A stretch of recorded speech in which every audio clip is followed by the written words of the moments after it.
we have environmentally friendly labels issues we have before COVID. Yeah. In Japan, environmental measures in the label industry case study is a label-less pop label reduction and linerless label, forest certificate paper, recycling liner recycling. It's 1, 2, 3, 4, 5 issues. Do you know label-less? This one, no label. Wow. For Wow. pet bottle recycling. Do you know about this? No. No? No. Amazing. This is a trend in Japan, Wow. but it's a very serious issue for label converters. Yeah. How do you know the price? Price of the product? Price is not a little bit, a little bit cheaper. For the consumer, how do I know the brand of the water or the? This sales is in carton box. Brand owner sending each home. No label is okay. Oh, I see. Ah, yes. This is pet bottle recycling rate. This part is Japan and Europe, America. Japan's pet bottle recycle is almost 90%. Wow. Because we should peel off labels, put off cap, separate recycling. Okay. During COVID, everyone stay home. E-commerce is increasing. This is a label-less pet bottle. This is a trend in Japan. That's amazing. I've not seen that in Europe or North America. No. Europe is deposit and North America is a little bit deposit. Only Japan is recycling pet bottle. So we should peel off labels. No label is very good for environment and housekeeping. Right. But for labor market, this is a big issue. I searching about this issue. Japan is very big trend, label-less pet bottle, and Korea too. And China is a little bit because Pepsi and Coke only. This area's deposit. England is no. I heard from my friends, nothing. No, it's terrible. Southeast Asia is no. So this is a map for pet bottle label recycle trend.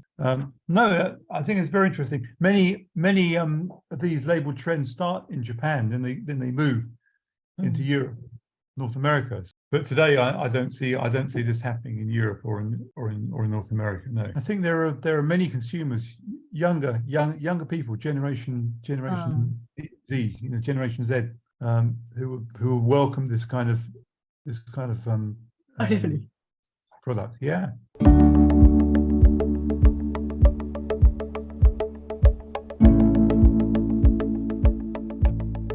はい、日本の特質の一つとも言えるポップラベルのところなんですけど、環境に対する対応として一部ブランドオーナーさんというか、ポップラベルはちょっと使わないようにしますというような話も出てるんですが、最近のドラッグストアを見た限りでは、むしろ面積の大きなポップラベルが割と勢いよく貼られてるなっていうイメージはあるんですね。ある一定のシェアは確かに失われたかもしれないんですけども、そこら辺今年から来年以降の動きとして岡島さん、何かトピックスがあればお願いできますか。そうですね、個人的な意見で申し上げると、ポップラベルはですね、日本の市場ではなくてはならないものなんじゃないかなというふうに考えています。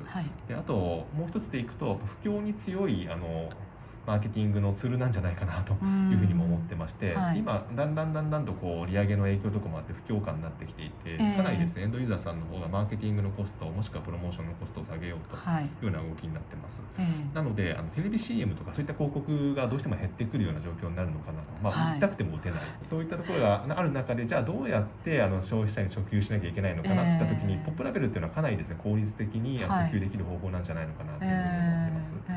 で、やはりですね、日本のバスルームとかを見た時にそんな派手派手にしたいっていう人は意外と少ないんじゃないのかなというふうに思っていて、その中で店頭で目立つけれども、使用している時にはそんなにそれがなくてもいいよっていうのは、かなりポップラベルって使い勝手がいいんじゃないのかなというふうに思ってます。剥がせばいいだけですからね。そうですね、剥がせばいいので、その剥がすって捨てちゃうから環境にはダメなんじゃないかっていう考えが、ポップラベル削減みたいなところが若干出てますけれども、大手のエンドさんに関してもやはりですね、ポップラベルをなくしたことによっての売上の影響っていうのも一部出てる分野もあるというふうには聞いておりますので、そういった意味では大手さんも一部原点回帰でまたポップを増やすというような話も出ておりますので、ただその代わりですね、やっぱ環境対応したラベルといったところが一つの条件になるかなと思うので、素材としてはそうですね、素材でできるだけプラスチックの使用量を減らしましょう、もしくは環境対応したプラスチックを使いましょう、みたいな流れにおそらくなるかと思いますので、そういったところの市場っていうのは今後増えていく可能性があるのかなというふうに思ってます。欧米のポップラベル使用感ってあんまり見かけないというか、あんまりメジャーではないですよね。そうですね。で、日本ほど SKU が多くないのかなというようなイメージもあって、日本だとどうしてもヘアワックスだけ見てもなんかわからないですよね。ハードからソフトからいろんなものがあってと。プラスでインフォメーションしてあげないとわからないですよね。そうした時にはやっぱりどうしても必要なツールになってくるのかなと、情報伝達のために必要なツールの一つなのかなという。そうですね。じゃあちょっとポップラベルはまだまだいけるぞという。そうですね。個人的には来年増えるんじゃないのかなと。私も意外に減ってなくて、むしろ面積大きくなってるっていったところが、ちょっと期待感としてあります。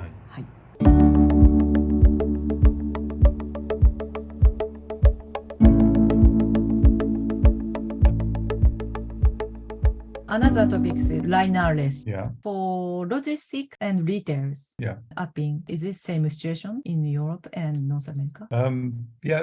So linerless mainly for logistics, but if you look at very small for product label, very small.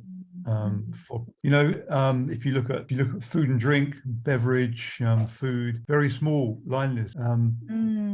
Because of the machinery, the application machinery. The problem is that the brand owner has to have the linerless machines. Yes. So they had that in logistics.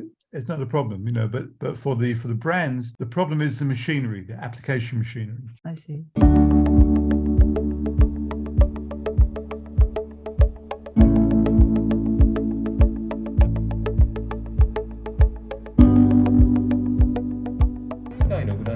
リサイクルでいくと、中国地域とかですと基本的にはその段ボールの中芯とか、そういったものでのリサイクルに使われているのが現状ではあるんですけれども、ヨーロッパに関してはかなり進んでおりまして、で実際に回収したグラシン紙の古紙をですね、またグラシン紙に置き換えるというような取り組みを進めさせていただいていまして、もちろん 100% 全部古紙になってしまうと性能が出ないので難しい部分ではあるんですけれども、その少ない部分ではありますけれども、一部をグラシン紙に回して実際回転させるといったところの取り組みができておりますので、将来的に日本もそうなったらいいなというふうには考えております。Topics is release paper recycling. How about these topics? I still think that we still have big problems though. The problem is the collection. That's the problem. We had the technology and also all the big material suppliers like Avery Dennison, UPM, Rapid. They all have programs to take liner back and recycle. But the problem is to get the big end users, the big brands, to collect the liner waste. That's still our big problem. What is difficult? So the problem is for the big brand owners, they have a lot of high-speed production lines. So it's quite difficult, logistically, it's quite difficult for them to separate out the glassine liner from the PET liner, and to have those all in different storage areas, and to have somebody to come and collect that liner waste and then take it all, collect it in one place, and then send it to the recycling center is a very difficult thing for the logistics, because the question is who pays for that. Because if you have easier for film liner, because film liner has a definite value. PET, for example, PET liner has a value, but for the glassine liner or for the paper liner, you have to go through a process. You have to take the silicone away from the paper, which is takes energy and also cost. So there are still a lot of problems with the liner recycling in Europe and in North America.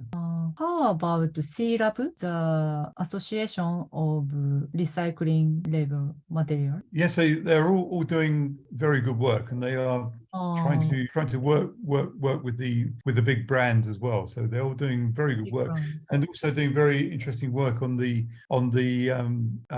technology. So, like I say, the real problem is the collection of the liner waste is still the problem. I mean, pretty much all the big brand owners have the same problems with collecting the material, and how do they sort out the material when it's collected?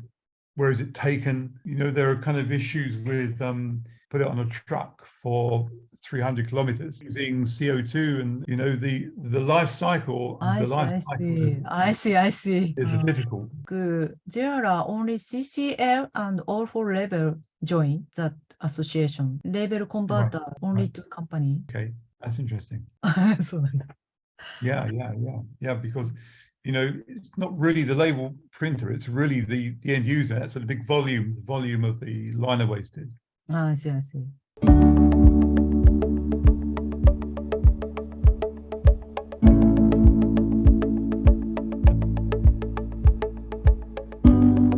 Which topic do you think are the most important for environmental measures for labor market?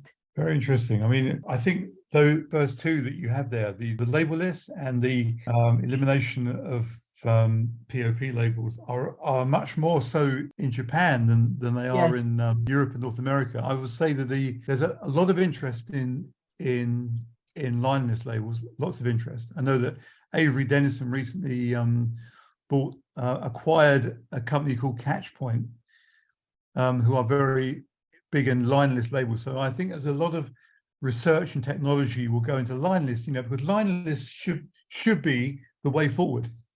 Should be. The problem is that you had to have square labels.